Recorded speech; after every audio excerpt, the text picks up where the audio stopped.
Hello and welcome to Tabletop Oddity. My name is Jay and today I'm going to be talking about X-Wing 2.0. Well.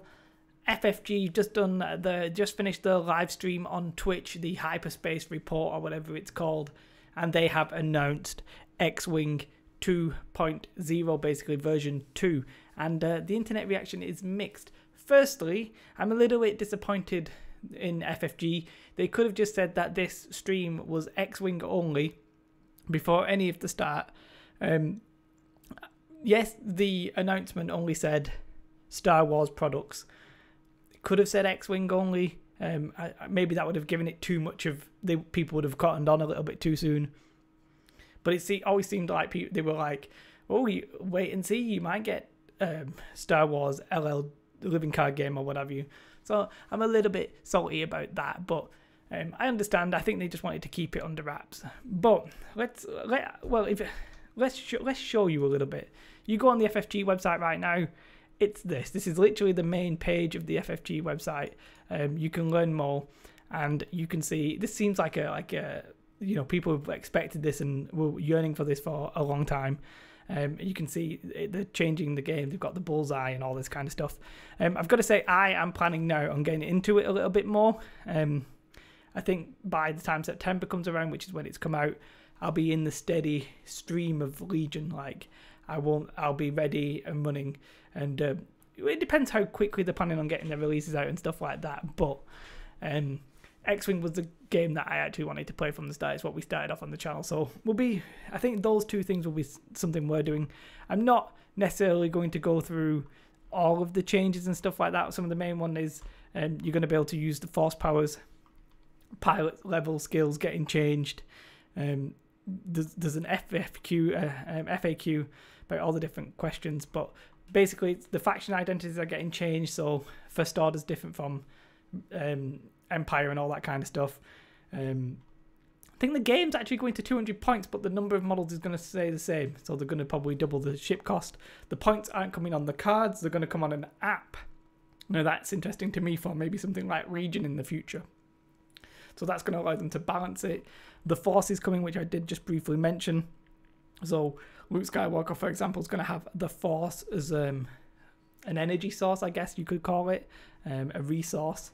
And yeah, there's a few different things. Now, the most important thing here is there are going to be conversion kits. Now, on a personal level, I would have preferred this didn't exist, because I would prefer to start from scratch, because I want to catch up. Now, like, people are going to have an absolute shed ton of kits and stuff like that, ships that I'm not going to have. However, I think the fact that they're doing conversion kits per faction might mean that they're going to learn their lesson and do it so that if you want to collect just one faction, you can. Hopefully going forward that will be the case. But they've got the conversion kits, so all the ships that exist already are going to be usable. Yeah, the pilots and everything's all going to be like, not the pilots, but the abilities and stuff like that are all going to be tailored towards a new one. Or you can just buy some of the upgraded ships on their own if you're a newbie. Like, I'm not necessarily a newbie, I have like both corsets and all that kind of stuff, but you know what I mean. So the conversion kits are the most important thing. So it's a reset, but it's not like not everything you have has become useless. I guess that's the most important thing. And for me, as I was saying, a squad builder, so they're having an app and they're going to have it on the website. And this is the thing that's going to contain the points. The cards don't have the points on them. And they said that's deliberate because they want to use that to balance the game. Now, they're not going to do that just every week. They said they're going to schedule updates, and then they're going to, basically like a new FAQ, they're going to have new points, which I find really interesting. I sort of wish that was the approach they took with Legion. It sort of felt like Legion was halfway there. The full rules are online, but the points are still on the cards. On one hand, I like it. On another, I thought it would have been interesting if we didn't have the points and they just balanced it like that. They could, just say, look, the points are here on this app for Legion going forward. And I think, that really opens up the potential for what we might see either in Legion 2.0 or something like that. This could be how that happens. Obviously, I'm talking about Legion 2.0. It's only just started. I think, is this the same article? This might be the same article. I've opened up like everything because why not? Oh, that looks no. Is this a different article? Who knows? But they've got like 5 different articles on the webpage. This is talking about the Rebel conversion kit. Obviously, if you want to check this out in more detail, please do. I'm not necessarily a huge X-Wing player, so a lot of this doesn't make sense. But I will say, look, pilot skill here.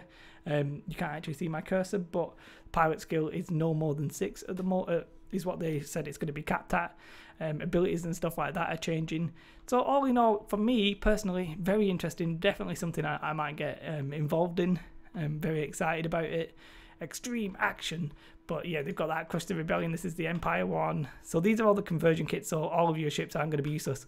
The interesting thing about that is, imagine if you are a full-on collector, you're a professional player or something like that. You're going to have to get all the conversion kits.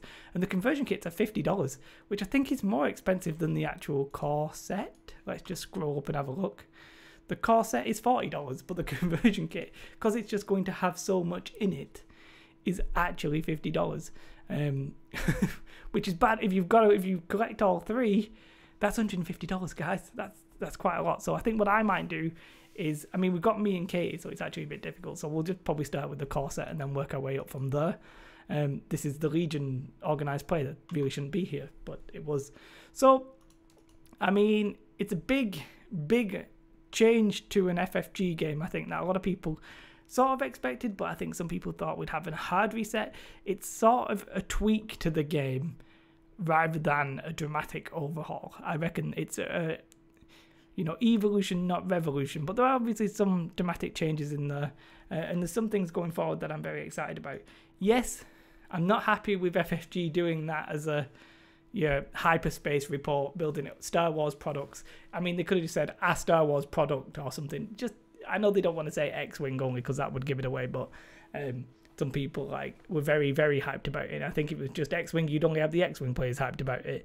On a personal level, I'm happy about that. It's something I'm planning on covering on the channel. I've been sort of an umming and ahhing whether I should do X-Wing or Kill Team for 40k or what have you. And I feel like X-Wing's a nice little casual, if you want it to be casual, a casual secondary game. If I get better at it, I get better at it. If I go to tournaments, I go to tournaments. Not really too stressy about it. Very excited about it personally for those reasons. And I like X-Wing. It's a really fun game. So, but I felt like I was always a bit behind because people have been playing it for years and I didn't know what I was doing.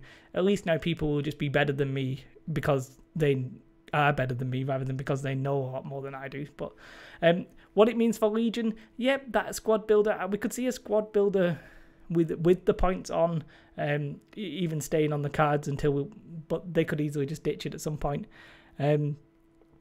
It's interesting. I don't have any proper detailed analysis of any of the cards or anything like that, and I think that's probably a bit too early anyway because we don't know the rules. Some of the phases have changed. It's not the combat phase now; it's the engagement phase. You've not got pilot skill, you've got initiative. So analysing the game is going to be a bit of a problem. It is for sale at Gen Con for anybody who's going to Gen Con, which you'll be surprised to learn isn't me, considering it's all the way across the pond. And then it'll be on sale in September. So let me know your thoughts. I think a lot of people might want to get back into this. Maybe people who've gone from X-Wing, they were a little bit bummed out. Maybe it's just, the meta was not in their favour, or they just didn't like the way that the meta had become. And they'd gone to Legion. Now is it time to maybe play both? Should they have waited a little bit longer? It sort of feels like to me it's a little bit too soon after Legion to do this. I feel like this could have been at least the end of the year or even at the start of the next year. That's just my thoughts, but maybe X-Wing is the cash cow and they want to get it all out, especially now that they're splitting the factions, so they've got the First Order as its own faction. That means that they can do a lot more with that, with the new Star Wars products, the new Star Wars films coming out. So there's a lot of interesting things there. I probably have to do a lot more research. You might see a bit more X-Wing on the channel just as casual stuff. We'll be putting on some Legion battle reports, but I definitely think we might throw in some X-Wing stuff. As I said, let me know your thoughts. All the links will be in the description below. Have a most beautiful day, and goodbye. Bye, guys. Oh, wait. Yeah, bye.